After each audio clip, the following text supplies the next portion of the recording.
আমরা মানুষের ধর্মীয় স্বাধীনতায় বিশ্বাসী। শিক্ষার্থীরা আমাদেরকে খুব সাদরে গ্রহণ করছেন এবং নির্বাচনে তাদের একটা ম্যান্ডেট আমরা পাবো। ক্ষমতা যে একচেটিয়া ব্যবহার, এই ব্যবহারগুলো আমরা দেখতে পাচ্ছি, যেগুলো অতীতেও আমাদের জন্য আসলে শুভকর ছিল না এবং ভবিষ্যতে শুভকর হবে বলে আমরা মনে করি না। ছাত্র সংসদ নির্বাচনগুলো হলো যে আমাদের গণতান্ত্রিক উত্তরণের একটা পথ তৈরি করেছে।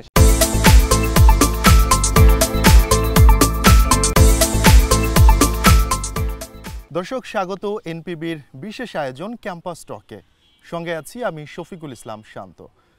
দীর্ঘ ৩৫ বছর পর অনুষ্ঠিত হচ্ছে চট্টগ্রাম বিশ্ববিদ্যালয়ের ছাত্র সংসদ, চাকসু ও হল সংসদ নির্বাচন ২০২৫, যেখানে প্রতিদ্বন্দ্বিতা করছেন স্বতন্ত্র ভিপি পদে মাহফুজুর রহমান এবং তারপরেই যিনি রয়েছেন ধ্রুব বড়ুয়া, যিনি বাম জোট বা বৈচিত্র্যের ঐক্যের প্যানেল থেকে প্রতিদ্বন্দ্বিতা করছেন। আমরা শুরুতেই চলে যেতে চাই মাহফুজুর রহমান, আপনার কাছে। আপনি তো স্বতন্ত্র ভিপি পদে নির্বাচন করছেন, যেখানে মূল ছাত্র সংগঠনগুলো ক্যাম্পাসে খুব প্রভাবশালী হয়ে থাকে, তাদের লোকবল অনেক বেশি থাকে। তো সেখানে আপনি স্বতন্ত্র থেকে নির্বাচন করছেন, আপনি কি মনে করছেন যে স্বতন্ত্র থেকে নির্বাচন করে জয় পাওয়াটা কতটা চ্যালেঞ্জিং হতে পারে আপনার জন্য? স্বতন্ত্র শিক্ষার্থী সম্মেলন নামে আমাদের প্যানেল, আমরা ক্যাম্পাসের যারা গণ অভ্যুত্থানের সক্রিয় অংশগ্রহণ করছেন, গণ অভ্যুত্থানের নেতৃত্ব ছিলেন এবং ক্যাম্পাসের সামাজিক এবং সাংস্কৃতিক অ্যাক্টিভিস্ট আছেন, তাদের নেতৃত্বে মূলত আমাদের এই প্যানেল। আমাদের প্যানেল আমরা ২৬ জনের আমাদের কেন্দ্রীয় সংসদের প্যানেল এবং আমাদের ছায়া সংসদ হিসাবে হলগুলোতে আমাদের কিছু প্যানেল আছে। সে জায়গা থেকে আমাদের অন্যান্য ছাত্র সংগঠনগুলো যে পরিমাণ ম্যান পাওয়ার হোল্ড করে, যে পরিমাণ তাদের নির্বাচনে অংশগ্রহণের জন্য যে ম্যান পাওয়ার আছে, আমাদেরও সেম আছে। সেই জায়গা থেকে আমরা আশাবাদী যে আমাদের যেহেতু লেজুর ভিত্তি নেই, আমাদের যারা এখানে অংশগ্রহণ করছেন, নির্বাচনে যারা আসছেন, তাদের দীর্ঘদিনের ক্যাম্পাসে শিক্ষার্থীদের অধিকার আদায়, শিক্ষার্থীদের জন্য অধিকার আদায় পাশে ছিলেন। সেই জায়গা থেকে আমরা আশাবাদী শিক্ষার্থীরা আমাদেরকে খুব সাদরে গ্রহণ করছেন এবং নির্বাচনে তাদের একটা ম্যান্ডেট আমরা পাবো। ধন্যবাদ। আমরা এবার একটু যেতে চাই ধ্রুব বড়ুয়া, আপনার কাছে। বামজোট সাধারণত গণতান্ত্রিক মূল্যবোধ এবং ন্যায্যতার কথা বলে। চাকসু নির্বাচনে আপনারা কি কোনো নতুন বার্তা দিতে চান কিনা এর বাইরে গিয়ে? প্রথমে আপনাদেরকে ধন্যবাদ জানাই যে আসলে এত সুন্দর একটা আয়োজন করার জন্য এবং আমাদের বক্তব্যগুলো জনগণের সামনে উপস্থাপন করার সুযোগ করে দেওয়ার জন্য। চাকসু নির্বাচন যে দীর্ঘ ৩৫ বছর পর আমাদের ক্যাম্পাস আসলে হচ্ছে, এটা আসলে আমাদের জন্য আনন্দের এবং একই সাথে আসলে এটা আমাদের মধ্যে নানা ধরনের উদ্বেগ আসলে তৈরি করছে এই জায়গা থেকে যে প্রশাসন গত ১২ মাস ধরে নানা ধরনের তাদের যেই জবাবদিহিতাহীন কার্যক্রম এবং তারই ধারাবাহিকতায় চাকসু নির্বাচন, এটিকে কেন্দ্র করে নানা ধরনের আসলে সমস্যা সংকট আসলে শিক্ষার্থীদের মধ্যে আমরা শুনতে পাচ্ছি। যেমন তফসিলকে কেন্দ্র করে ক্লাস পরীক্ষা বন্ধ করে দেওয়া, আবার ছাত্রদের মধ্যে যখন আবার কথাবার্তা উঠছে তখন তারা আবার তফসিলকে ঘোষণাগুলোকে চেঞ্জ করে আবার পরিবর্তন করছে। এইসব কারণে আমরা দেখছি যে আসলে প্রশাসনের মধ্যে একটা স্বচ্ছতার অভাব। তারা কিভাবে সিদ্ধান্ত গ্রহণ করছে, ছাত্রদেরকে নিয়ে তারা কী ভাবছে, এগুলো আমরা সবসময় ভালোভাবে জানতে পারি না। গত ১২ মাসে তারা এমন অনেক ঘটনা ঘটিয়েছে যেসব কারণে আসলে জবাবদিহিতাহীনতার একটা সংস্কৃতি তৈরি হচ্ছে প্রশাসনের ভিতরে এবং এসব কারণে যে ক্ষমতার যে একটা কেন্দ্রীকরণ, ক্ষমতার যে একচেটিয়া ব্যবহার, এই ব্যবহারগুলো আমরা দেখতে পাচ্ছি, যেগুলো অতীতেও আমাদের জন্য আসলে শুভকর ছিল না এবং ভবিষ্যতে শুভকর হবে বলে আমরা মনে করি না। তো ওই জায়গা থেকে আমরা বলতে চাই যে বার্তা আমরা এই মুহূর্তে সামনে আনতে চাই, সেটাও ন্যায্যতার বাইরে নয়, বরং আমরা বলতে চাচ্ছি যে প্রশাসনিক স্বচ্ছতা এবং জবাবদিহিতা নিশ্চিত করতে হবে এবং আমরা যদি নির্বাচিত হই, আমাদের যে প্যানেল বৈচিত্র্যের ঐক্য, এটা মূলত এই আইডিয়াকে কেন্দ্র করেই তৈরি করা হয়েছে যে আমরা দখলদারিত্ব বা ক্ষমতার কেন্দ্রীকরণের বিপরীতে একটা ঐক্যের শক্তি নিয়ে বা একটা সামনে আসলে আসতে চাই। এই জায়গা থেকে আমরা বলতে চাই যে আসলে এবং সারা বাংলাদেশের মধ্যে বিভাজনের যে রাজনীতি, বিভাজনের যে কালচার তৈরি হচ্ছে, যেমন ধরেন আপনি মাজার ভাঙা হচ্ছে বা নারী পুরুষের মধ্যে যে ব্যবধানের জায়গাগুলো, ওগুলো বারবার এই ধরনের ন্যারেটিভগুলো সামনে আসছে। এসবের মাধ্যমে আমাদের যে রাজনৈতিক যে স্বার্থ বা হীন স্বার্থ বা ক্ষুদ্র স্বার্থ, সেটাকে উদ্ধারের প্রচেষ্টা জারি আছে। তো আমরা মনে করি এই বিভাজনের বিরুদ্ধে আমরা একটা ঐক্যের শক্তি তৈরি করতে চাই। এই চাকসু নির্বাচনকে কেন্দ্র করে আমাদের এই বার্তাটাই হচ্ছে আমরা জনগণের কাছে পৌঁছাতে চাই। জি, ধন্যবাদ। আমরা এবার একটু মাহফুজুর রহমান, আমরা আপনার কাছে ফিরতে চাই। আমরা আপনি তো নির্বাচনের স্বতন্ত্র প্রার্থী হিসেবে প্রচারণা চালাচ্ছেন। আপনার কি মনে হয় যে নির্বাচনের লেভেল প্লেইং ফিল্ড রয়েছে, যেখানে হচ্ছে ছাত্রদল সমর্থিত প্যানেল রয়েছে, ছাত্র শিবির সমর্থিত প্যানেল রয়েছে, সেখানে স্বতন্ত্র প্রার্থী হিসেবে আপনারা কি ধরনের চ্যালেঞ্জ মোকাবেলা করছেন? এর সাথে যদি আমি একটু যুক্ত করতে চাই যে নির্বাচনের লেভেল প্লেইং ফিল্ড আছে কিনা। আচ্ছা, নির্বাচনী লেভেল প্লেইং ফিল্ডের কথা যদি আলোচনা করি, সেক্ষেত্রে আমাদের প্রথম আলোচনা করতে হচ্ছে যে আমাদের যে চাকসুর গঠনতন্ত্র, সে জায়গা থেকে আমাদের যখন শিক্ষার্থীদের মধ্যকার বিশ্ববিদ্যালয় প্রশাসনের গঠনতন্ত্র নিয়ে মতবিনিময় সভা ছিল, সেখানে আমাদের শিক্ষার্থীদের অধিকাংশ শিক্ষার্থী, ওখানে উপস্থিত শিক্ষার্থীদের মতামত ছিল যে যেন রানিং শিক্ষার্থী, মাস্টার্স এবং অনার্স অধ্যয়নরত শিক্ষার্থীদেরকে শুধুমাত্র ভোটে অংশগ্রহণ এবং ভোটাধিকার প্রদানের সুযোগ দেওয়া হয়। সেই জায়গা থেকে পরবর্তীতে বিশ্ববিদ্যালয় প্রশাসন নির্দিষ্ট কয়েকটা সংগঠনকে, ছাত্র সংগঠনকে প্রায়োরিটি দেওয়ার জন্য তারা কি করেন, তাদের এই সিদ্ধান্ত চেঞ্জ করে ফেলেন। যে সিদ্ধান্ত পরিবর্তন হয়েছে সেটা কিন্তু শিক্ষার্থীরা কেউ জানেন না। সেখানে তারা বয়সসীমা তুলে দেন এবং তারা এখানে মাস্টার্স এবং অনার্স মাস্টার্সের পাশাপাশি এমপিএল এবং পিএইচডিকে ইনক্লুড করেন। আমরা পরবর্তীতে দেখতে পাই নির্দিষ্ট দুই একটা ছাত্র সংগঠনের কয়েকজন প্রতিনিধি যারা নির্বাচন করার জন্যই মূলত এই সুযোগটা বাড়ানো হয়। এর পরবর্তী সময় আমরা বিভিন্ন সময় দেখেছি প্রশাসনের যে একচেটি আচরণ, যাদের মতাদর্শিক শিক্ষক আছেন প্রশাসনে বা যেই শিক্ষকগুলো যাদের মাদার পার্টি আছে, তাদেরকে প্রশাসনের মানে কি তাদের প্রতি যে সফটনেস, তাদের প্রতি আলাদা প্রায়োরিটি দেওয়ার সেই জিনিসটা আছে। কিন্তু আমরা বিশ্বাস করি 36 বছর পর আমাদের একটা গণতান্ত্রিক উত্তরণের পথ তৈরি হয়েছে। সেই জায়গা থেকে বিশ্ববিদ্যালয় প্রশাসন সহ এই নির্বাচন সংশ্লিষ্ট যারাই আছেন, তারা নিজেদের একটু স্বচ্ছতার নিশ্চিত করবেন। তারা এমন একটা নির্বাচন উপহার দিবেন যেন আমরা যে 5 আগস্টের মাধ্যমে আমরা একটা নতুন বাংলাদেশ বিনির্মাণের সুযোগ পেয়েছি, আমরা একটা গণতান্ত্রিক উত্তরণের পথ, আমাদের ভোট ও বাতের অধিকারের যে আন্দোলন, সেটা দীর্ঘ 17 বছর আমরা করে গেছি, কিন্তু আমরা সেটা পাই নাই। সেই 5 আগস্টের পরবর্তী সময় ছাত্র সংসদ নির্বাচনগুলো হলো যে আমাদের গণতান্ত্রিক উত্তরণের একটা পথ তৈরি করেছে। সেই জায়গা থেকে এই নির্বাচনগুলো যদি আবারও বিতর্কিত হয়, কোনো কারণে এই নির্বাচনগুলোর প্রতি শিক্ষার্থীরা যদি আস্থা না রাখতে পারে, তাহলে শিক্ষার্থীরা পরবর্তী সময় যে জাতীয় রাজনীতিতে বা জাতীয় নির্বাচনের ক্ষেত্রে, সংসদীয় নির্বাচনের ক্ষেত্রেও তারা আস্থা হারাবে, তারা যে গণতান্ত্রিক উত্তরণের পথে তারা অংশগ্রহণ করবে না। সেই জায়গা থেকে আমরা মনে করি বিশ্ববিদ্যালয় প্রশাসন এবং তার সংশ্লিষ্ট যারাই আছেন, তারা এই বিষয়ে আরও বেশি স্বচ্ছতা এবং জবাবদিহিতার সাথে কাজটা করবেন, যেন একটা সুষ্ঠু এবং নিরপেক্ষ চাকসু নির্বাচন হয়। ধন্যবাদ। ধ্রুব, আমি একটু আপনার কাছে ফিরতে চাই। মাহফুজ যেমনটা অভিযোগ করলেন যে কিছু সফট অভিযোগ বা হচ্ছে সফট পক্ষপাতিত্ব, এটা কি আপনারা আসলে কি কোনো একটা পলিটিক্যাল রেটরিক আপনাদের, নাকি হচ্ছে এটা আসলে এরকম কিছু হচ্ছে যেটা আসলে আচরণবিধি ভঙ্গ বা বায়াসনেসটা প্রুভ হয়? যদি এরকম হয়, তাহলে আপনারা কি কোনো লিখিত অভিযোগ দিয়েছেন, বা হচ্ছে আপনারা কি কোনো নির্বাচনী যেই কর্মকর্তারা রয়েছে কোনো লিখিত অভিযোগ দিয়েছেন, নাকি জাস্ট এটা আপনাদের শুধু পলিটিক্যাল রেটরিক? প্রথমত এটা তো সত্যি যে আসলে প্রশাসনের ভিতরে, যেহেতু প্রশাসন যে আমাদের যে ভিসি স্যার থেকে শুরু করে পুরো প্রশাসনিক বডির যে নিয়োগগুলো, এগুলো আসলে রাষ্ট্র কর্তৃকই আসলে হয়।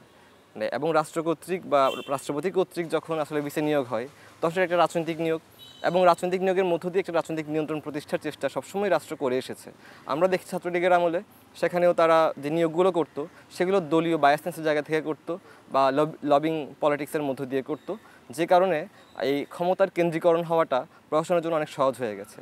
আমরা সম্প্রতি 5 আগস্ট পরবর্তী সময় দেখতে পেলাম, সাবেক প্রক্টর ছিলেন তিনি, এখানে তার শুধু একটি নির্দিষ্ট সংগঠনের বিভিন্ন প্রোগ্রামে গিয়ে উনি বক্তব্য দিচ্ছেন, যেখানে একজন শিক্ষকের কাছ থেকে আমরা প্রত্যাশা করি যে তিনি হয়তো কোনো গবেষণা সেমিনারে বা কোনো একটা শিক্ষার্থীদের আয়োজিত কোনো একটা বিশ্ববিদ্যালয় কেন্দ্রিক সেমিনারে ঘোষণা করার পর নাকি এর আগে? তফসিল ঘোষণা করার পরে আগে এটা তো আসলে ভাইয়া ম্যাটার করে না, কারণ হচ্ছে তিনি একজন প্রশাসনিক দায়িত্বে আছেন এবং তার এই কর্মকাণ্ডগুলোর সাথে অন্যান্য কর্মকাণ্ড মিলিয়ে আসলে একটা বায়াসনেস আমরা আসলে খুঁজে পাই। যেমন আমরা দেখলাম যে উনি ছাত্রীদেরকে হানি ট্র্যাপ বলছেন, বা এই হানি ট্র্যাপ বলে নারীদের জন্য সমাজটাকে আরও অনিরাপদ করে তুলছেন। একই সাথে ওনার যে প্রক্রিয়াল টিম, তারাও কিন্তু একই কাজ করছে, এবং আমরা বলছি যে আসলে উনি এগুলো যাদের বিরুদ্ধে তারা এই কাজগুলো করছেন, তারা তাদের রাজনৈতিক প্রতিদ্বন্দ্বী বলেই আসলে করছেন, এবং আরও অনেকগুলো কর্মকাণ্ড মিলিয়ে আসলে আমরা এই প্রমাণগুলো খুঁজে পাই। এখন লিখিত অভিযোগ দেওয়ার যে বিষয়টা, সেটা শুধু মানে লিখিত অভিযোগ হয়তো আমরা আমাদের জায়গা থেকে দিই নাই, কিন্তু আসলে নানাভাবে প্রশাসন যখনই আমাদের সাথে মিটিংয়ে বসছে, নির্বাচন কেন্দ্রিক মিটিংয়ে বসছে, তখনই আসলে কথাগুলো বারবার করে সামনে আসছে, কিন্তু প্রশাসন এগুলোকে আমলে আসলে নেয় নাই। মানে যে কথা আমি মুখে বলে তার কাছে তার হৃদয়ে পৌঁছাতে পারি, সেটা কেন আমার আসলে বা লিখিতভাবে তার সামনে উপস্থাপন করার তো বিষয় নাই। তো আমরা মনে করি যে প্রশাসনের এই বায়াসনেসের জায়গাগুলো আছে। এছাড়া কিছু নিয়োগ সংক্রান্ত নিউজও আসলে আমরা পেয়েছি, যেখানে নিয়োগগুলোকে প্রশ্নবিদ্ধ করা হচ্ছে ডিপার্টমেন্টের শিক্ষার্থী এবং শিক্ষকদের দ্বারাই। তো ওই জায়গা থেকে আমরা মনে করি সুষ্ঠু তদন্ত কমিটি গঠন করা দরকার। আরেকটি বিষয় ভাই আপনাকে বলি, সেটা হচ্ছে কিছুদিন কয়েক মাস আগে কিছু মেয়েকে বহিষ্কার করা হয়েছিল ক্যাম্পাসে। প্রথমত ওদের বহিষ্কারের ক্ষেত্রে কোনো আত্মপক্ষ সমর্থনের সুযোগ প্রথমে দেওয়া হয়নি, পরে যখন আমরা আন্দোলন করি তখন তাদের আত্মপক্ষ সমর্থনের সুযোগ পায়। পরবর্তীতে তারা হচ্ছে যে আদালতে রিট করে এবং হচ্ছে তারা পড়াশোনা কন্টিনিউ করে আর কি। কিন্তু এটার সাথে কি কোনোভাবে নির্বাচনে বায়াসনেস বা হচ্ছে কাউকে সফটলি সাপোর্ট করা, এটা কি অ্যালাইন করে? হ্যাঁ, আমি এই জায়গাটাতেই আসছিলাম আসলে। যেহেতু তদন্ত কমিটি ওই সময়ে আপনার নিরপেক্ষভাবে কাজ করে নাই, সুতরাং আমরা তো ভরসা করতে পারি না যে নির্বাচন চলাকালীন সময়ে তারা নিরপেক্ষভাবে আসলে কাজটা করবে। তারা তো অতীতে ধরনের প্রমাণ রাখেন নাই। তার মানে আপনারা যেটা মনে করছেন, আপনারা একটা হাইপোথেটিক্যাল একটা ডিসিশন নিচ্ছেন যে হয়তো এরকম হতে পারে, কিন্তু এক্স্যাক্ট বা কনক্রিট কোনো এভিডেন্স আপনাদের নাই যেখানে প্রশাসন বায়াসড বা কোনো ছাত্র সংগঠন বা কোনো প্যানেলের প্রতি। প্রমাণ বলতে আমরা নিজেরাই প্রমাণ। ধরেন আমরা 9 দফা নিয়ে আন্দোলন করেছিলাম ক্যাম্পাসে। 9 দফার মধ্যে গুরুত্বপূর্ণ দাবিগুলো ছিল আপনার পোষ্য কোটা বাতিল করতে হবে, চাকসু নির্বাচন দিতে হবে, বা ছাত্রদের জন্য স্বাস্থ্য বীমার ব্যবস্থা করতে হবে। তখন আমরা দেখলাম যে আসলে আমরা যেই আন্দোলনকারীরা ছিলাম ওদের সাথে প্রশাসন বসবে, কিন্তু আমরা মিটিংয়ে গিয়ে দেখলাম যে ওইখানে আগে থেকেই 2টি বিশেষ সংগঠনের প্রতিনিধিরা বসেছিল। তো কিন্তু সাংগঠনিকভাবে অন্য কোনো সংগঠনকে আসলে ডাকা হয়নি। তার মানে বোঝা যাচ্ছে প্রশাসন এই 2টা সংগঠনকে বেশি প্রায়োরিটি দিচ্ছে, বাকিদেরকে দিচ্ছে না। তাহলে এক্ষেত্রে তো ভাইয়া বায়াসনেসের বিষয়টা সামনে আসে। আমরা একটু ফিরতে চাই মাহফুজুর রহমান আপনার কাছে, স্বতন্ত্র প্রার্থী, ভিপি পদপ্রার্থী। স্বতন্ত্র প্রার্থী হিসেবে আপনাকে আপনার সংগঠন ভিত্তিক প্রার্থীদের পরিবর্তে শিক্ষার্থীরা কেন বেছে নেবে? আচ্ছা, আমরা চট্টগ্রাম বিশ্ববিদ্যালয়ের যদি ইতিহাস দেখি, আমরা এখানে চট্টগ্রাম বিশ্ববিদ্যালয়ের রক্তাক্ত ইতিহাস জানি। এই ক্যাম্পাসে অনেকগুলো লাশের ইতিহাস আছে, সেটা বিশ্ববিদ্যালয়ের লেজুটভিত্তিক যে ছাত্র রাজনীতি আছে সে রাজনীতিরই ফলাফল। সে জায়গা থেকে শিক্ষার্থীদের মধ্যে লেজুটভিত্তিক, আর আমরা যদি 5 আগস্ট পরবর্তী সময়েও দেখি লেজুটভিত্তিক ছাত্র রাজনীতির শিকার হয়ে শিক্ষার্থীদের অনেক ধরনের গুপ্ত হামলা সহ বিভিন্ন ধরনের অরাজনৈতিক যে কর্মকাণ্ড সেগুলোতে শিকার হন। সেই জায়গা থেকে শিক্ষার্থীদের মধ্যে এই মুহূর্তে যেটা তাদের চাওয়া পাওয়া, সেটা হলো যে এমন কেউ আসুক তারা যেন তাদের কথাগুলো বলে তার দলীয় এজেন্ডার বাহিরে।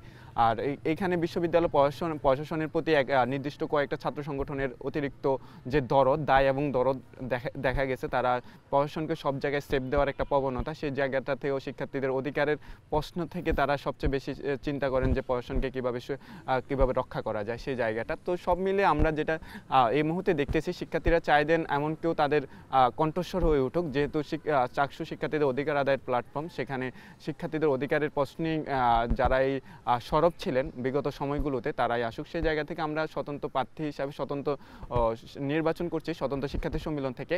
এটা না যে আমরা সবাই অরাজনৈতিক, আমাদের কারো রাজনৈতিক ব্যাকগ্রাউন্ড আছে।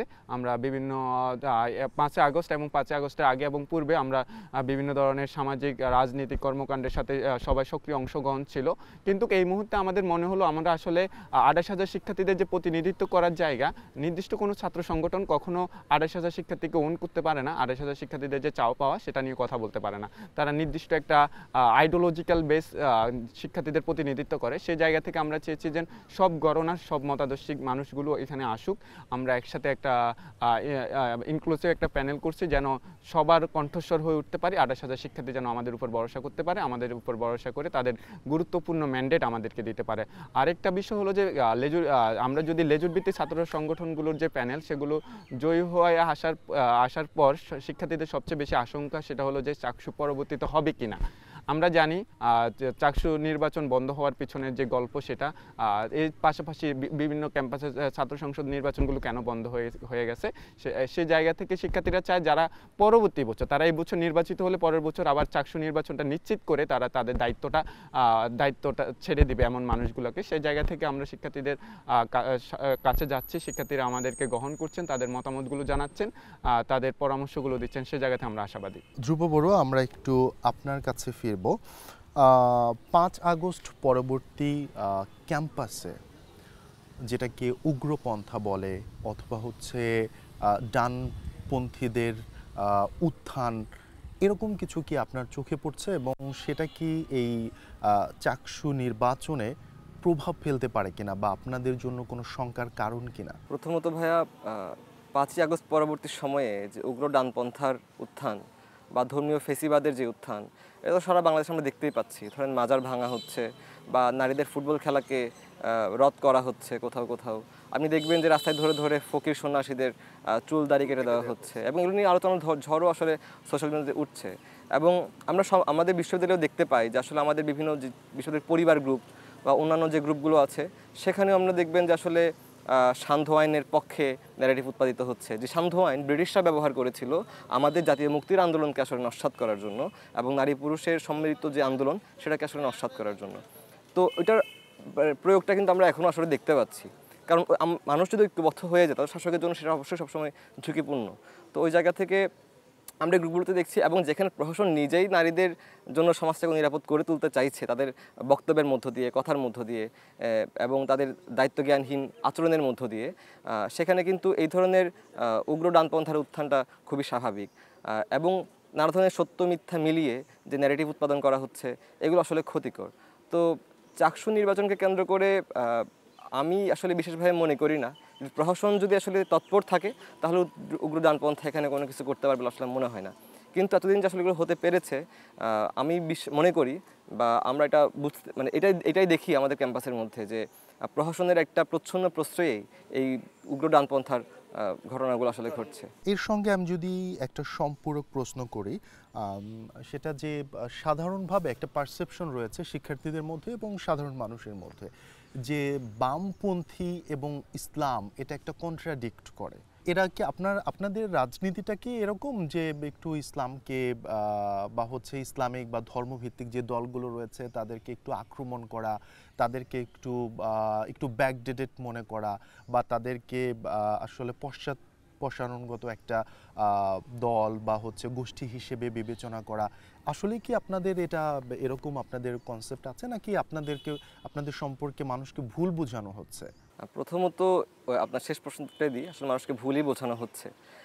দ্বিতীয়ত আমি যেখান থেকে আসলে কথাটা শুরু করতে চাই তা হচ্ছে মানে আমরা মানুষের ধর্মীয় স্বাধীনতায় বিশ্বাসী, প্রত্যেকের ধর্ম নিজের মতো করে পালন করবে এবং একই ধর্মের বিভিন্ন যে ধারাগুলো আছে সেগুলোও যাতে সবাই মানে পালন করার মধ্য দিয়ে সহাবস্থান বজায় রাখতে পারে সেটাও আসলে আমরা চাই।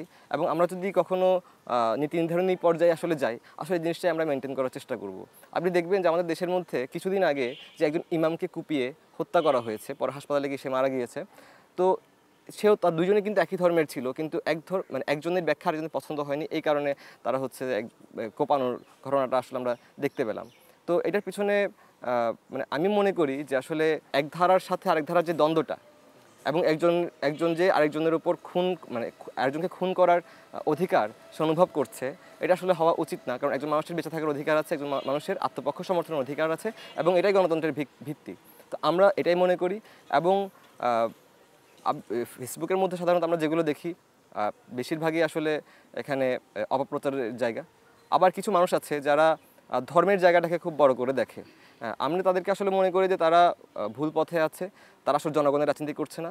আমরা সবসময় জনগণের রাজনীতি করে এসেছি। ধরেন আমাদের ধর্ম ভিন্ন হতে পারে কিন্তু আমাদের মৌলিক চাহিদাগুলো তো একই। আমাদের কাজ হচ্ছে এই মৌলিক চাহিদাগুলো ধর্ম, বর্ণ, লিঙ্গ নির্বিশেষে এবং বিশ্বাস নির্বিশেষে সকলের কাছে পৌঁছে দেওয়া। কিন্তু আপনি কি এটা মনে করেন যে ধর্মভিত্তিক রাজনৈতিক দল থাকা উচিত কিনা বা ধর্মকে পুঁজি করে রাজনীতি করা উচিত কিনা? প্রথমত আমি মনে করি ধর্মভিত্তিক এবং ধর্মকে পুঁজি করে রাজনীতি করা আসলে উচিত না। এই কারণে যে ধরেন আমরা যদি একটা মানে ওয়ার্ক প্লেসে কাজ করি, সেখানে তো মানে আমার কাজটাই হচ্ছে মূল বিবেচনার বিষয় বা মূল্যায়নের বিষয়। এখানে তো মানে আমার ধর্ম দেখে আমি কত ঘন্টা কাজ করবো, কত ঘন্টা কাজ করবো না, এটা আসলে নির্ধারণ হওয়ার বিষয় না। আমাদের এখানে ধর্মীয় রাজনীতি যারা করে দেখবেন তাদের সম্পদের পরিমাণ এত বেশি, এবং তারা হজে যাওয়া থেকে শুরু করে কোরবানি করা থেকে শুরু করে অনেক টাকা পয়সা তারা ঢালে, কিন্তু এই দেশের অপর পিঠ হচ্ছে অনেকগুলো দরিদ্র মানুষ এখানে বসবাস করে, শ্রমিক তার বেতন পাচ্ছে না, ছাত্রদের মৌলিক অধিকারই নিশ্চিত হচ্ছে না, বা জনগণের মৌলিক অধিকার নিশ্চিত হচ্ছে না। মৌলিক অধিকার আমাদের দেশে একটি আদালতে বলবৎযোগ্য অধিকার হিসেবে প্রতিষ্ঠিত না। সেখানে তারা যে ধর্মকে পুঁজি করে যে রাজনীতি করে, তারা কিন্তু আসলে এই কথাগুলো বলে না। তাহলে তাদের মধ্যে ধর্মের যে মূল নির্যাসটা, যে মানব কল্যাণ, সেটা কিন্তু তাদের কাজের মধ্যে দিয়ে প্রতিফলিত হয় না। এই জায়গা থেকে আমরা মনে করি এই মুহূর্তে মানে সবসময় রাজনীতিটাই প্রধান থাকে, এবং রাজনীতিটাকে ঠিক রাখতে গিয়ে কিন্তু ধর্মীয় ব্যাখ্যা অনেকের মধ্যে পরিবর্তন হয়ে যায়।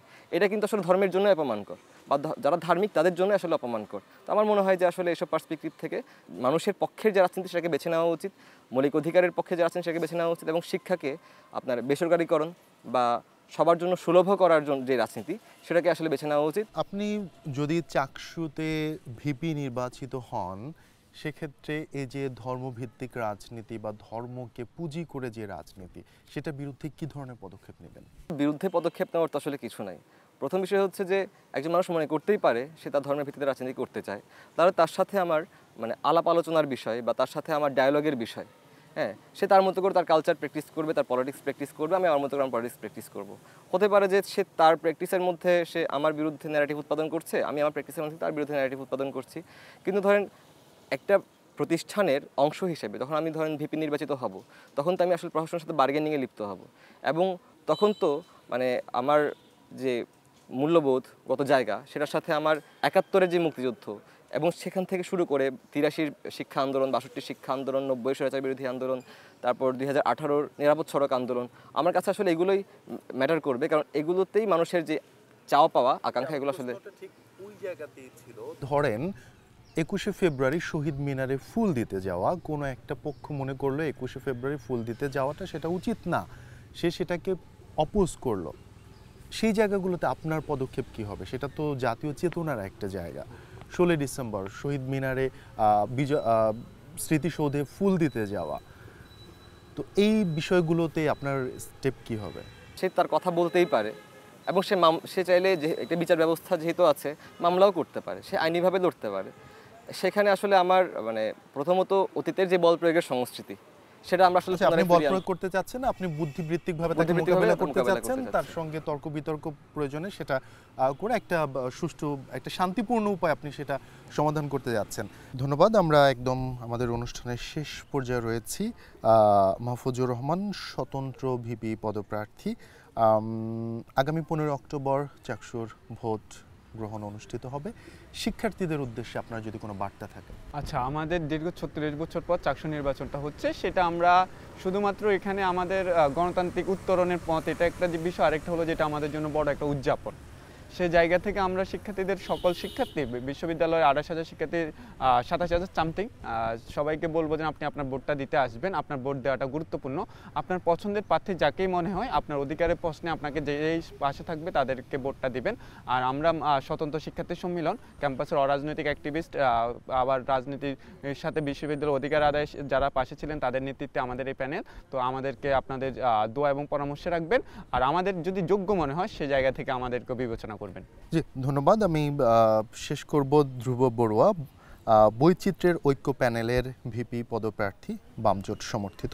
শিক্ষার্থীদের উদ্দেশ্যে আপনার কি বার্তা আছে বা কোনো আহ্বান আছে কিনা সংক্ষেপে?